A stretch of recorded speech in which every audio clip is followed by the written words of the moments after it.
Now the second objective question is, Mr. Hari,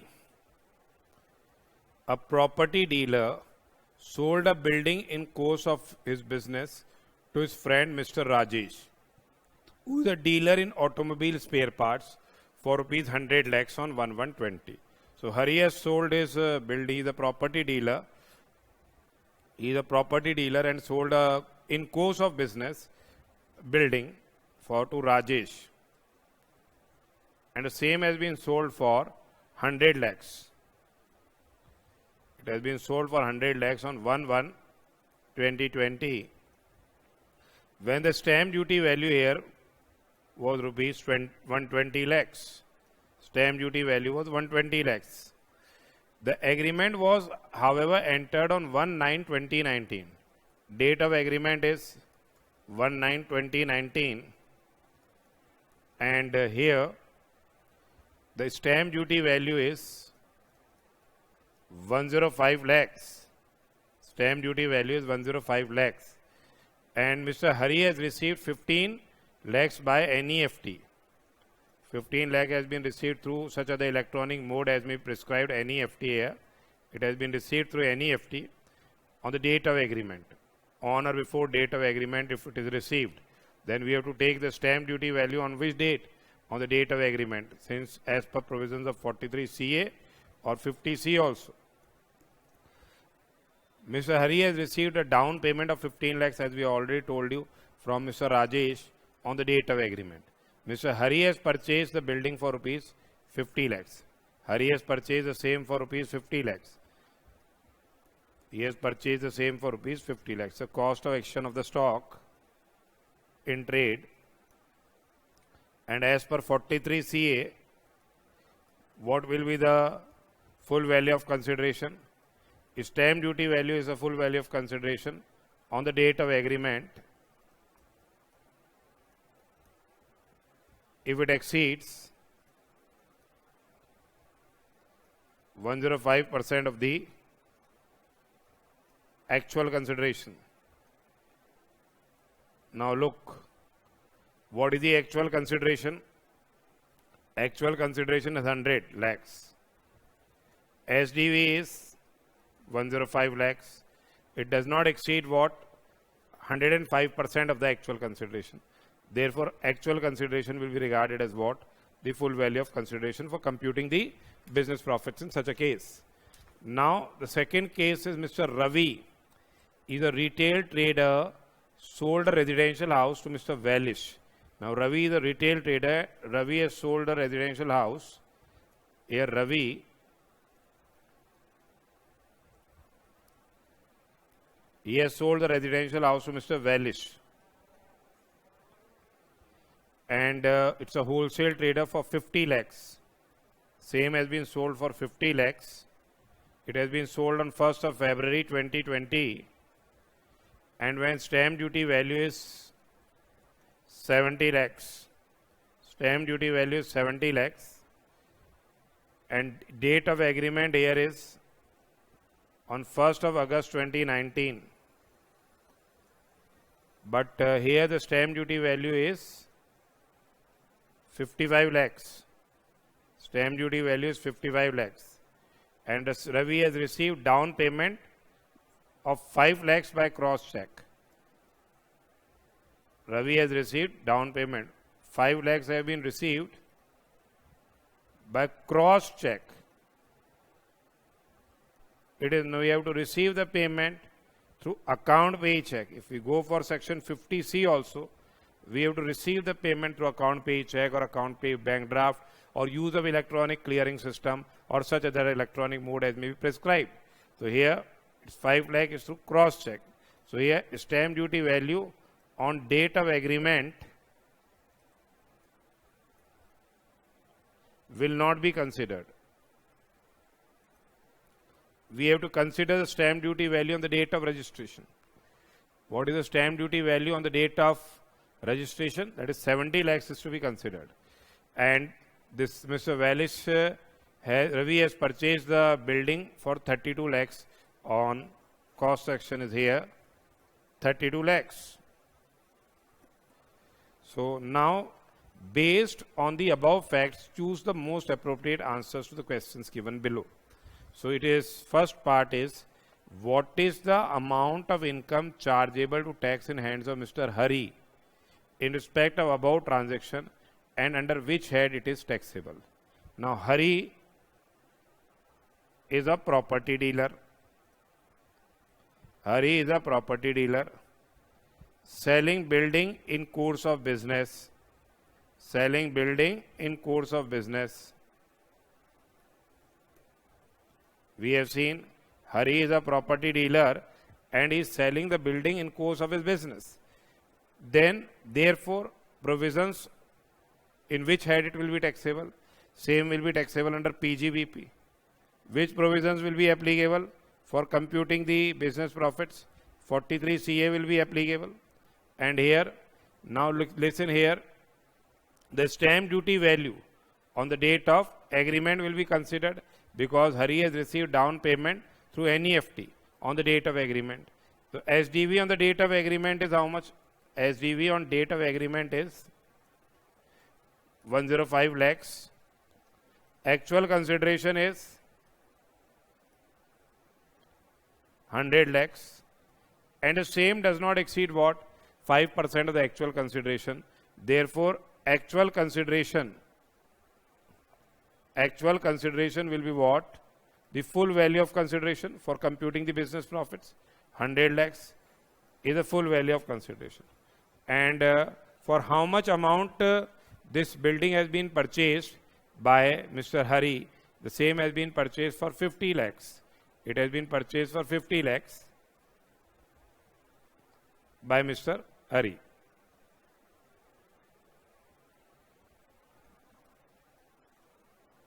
So it will be the business income. Business income will be how much? Business income will be 50 lakhs.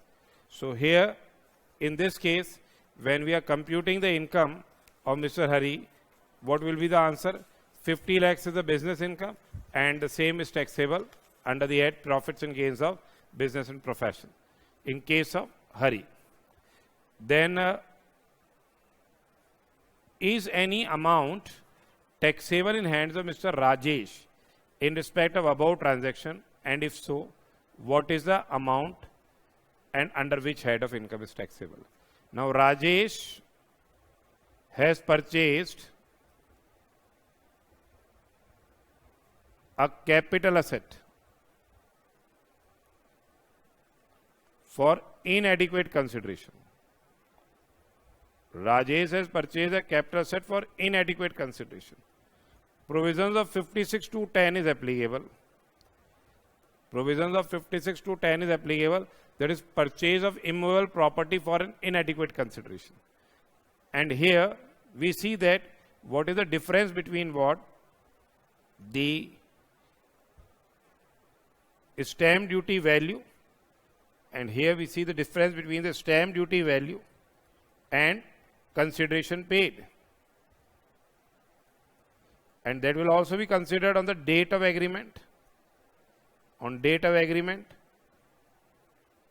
On date of agreement it will be considered because the consideration has been paid, part of the consideration has been paid on or before the date of agreement through electronic mode, prescribed electronic mode, NEFT. Now here the stamp duty value is how much? 105 lakhs. Consideration paid is 100 lakhs. Now the difference must exceed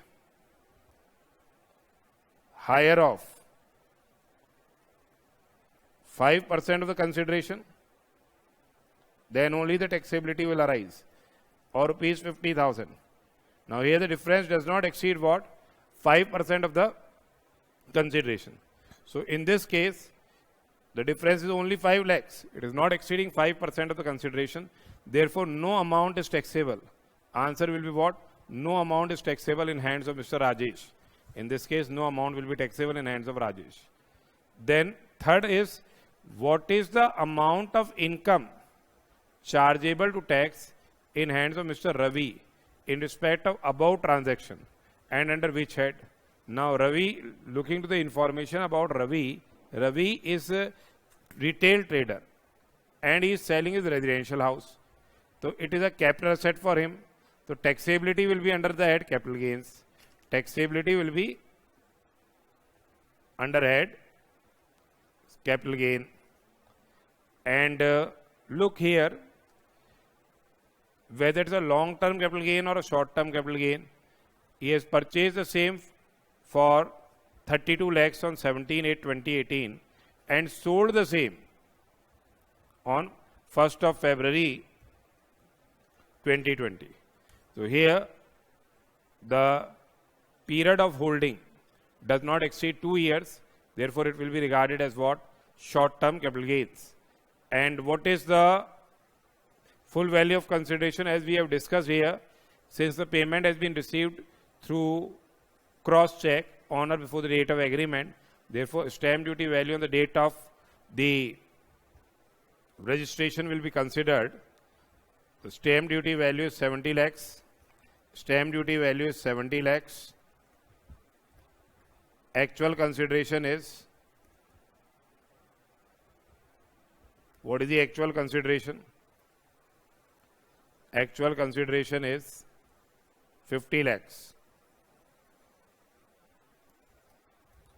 So SDV exceeds 105% of the consideration. Stamp duty value will be taken as the full value of consideration. Full value of consideration is 70 lakhs here. Less cost action, as we have seen, it's 32 lakhs. So taxability in hands of Mr. Rajesh will be 70 minus 32.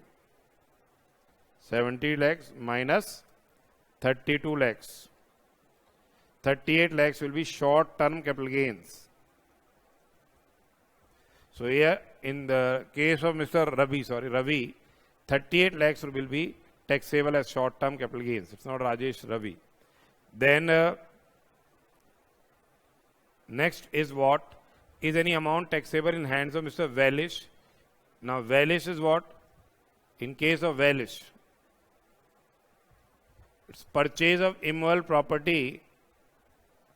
Purchase of immovable property for inadequate consideration. So go for 56(2)(10). When we go for the provisions of section 56(2)(10), now you look how much is the consideration paid. It is 50 lakh rupees and stamp duty value is on that date is 70 lakhs. So it's a difference between 70 lakhs minus 50 lakhs, that is 20 lakhs. And here it exceeds what? 5% of the consideration or rupees 50,000, which is more. So it's 20 lakh rupees will be taxable as income from other sources in hands of Mr. Valish, because it is a capital asset also for him. It is a capital asset now for Mr. Valish. Here, who is also Valish is a wholesale trader. Therefore, it's a capital asset for him. So as we have discussed, here the difference, that is 20 lakhs, the same will be taxable as income from other sources in hands of Mr. Valish. Now they are asking for what? About the TDS. Is tax deductible by Mr. Rajesh or Mr. Valish on making the payment to the seller? We have discussed this in case the consideration. In case the consideration is not less than rupees 50 lakhs, the actual consideration is not less than rupees 50 lakhs, then the purchaser will be required to what? Deduct tax at source. Here the purchaser is required to deduct tax at source under 194 IA. So under section 194 IA, the purchaser will be required to deduct tax at source. Now here, look the consideration. In case of Mr. Valish and Mr. Hari, the consideration in case of Mr. Hari, which has been paid by Mr. Rajesh, is 100 lakh rupees. Here the consideration is what? 100 lakh rupees. Hence tax will be required to be deducted at source. Similarly, when Mr. Valish is making the payment, the consideration is 50 lakh rupees. there also there will be requirement for deduction of tax at source. So Mr. Rajesh and Mr. Velish, both will be what? Required to deduct tax at source. So this was one question which was dealing with the implications of section 43 CA, section 50C, 56 to 10, as well as 194 IA. So we have discussed this question, and it's also multiple case based study question covering 5 case studies. So this question has been discussed. Refer 50C, 43 CA and 56 to 10. Attempt the same before, read these provisions before attempting the questions.